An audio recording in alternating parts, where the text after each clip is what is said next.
In this video, I'm going to show you how to quickly create a poll inside your Messenger group. If you find this video helpful, please consider to like this video and subscribe to my channel. In saying that, let's just jump straight into the video.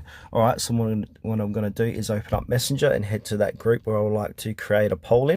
All right, I'm inside this group that's got a few people in here. So in order to create a poll, what we can do is click on the plus icon, bottom left-hand corner of the page, and then a little pop-up will appear, which will say Meta AI, play games, etc. So we need to click polls at the bottom. So from here, question, what's your poll about?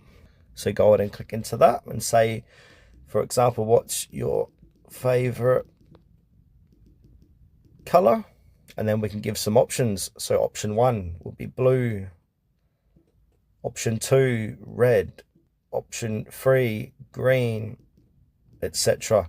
Then once you've done that, go ahead and click on that create poll, and that's going to send that to the chat where people can vote on that poll.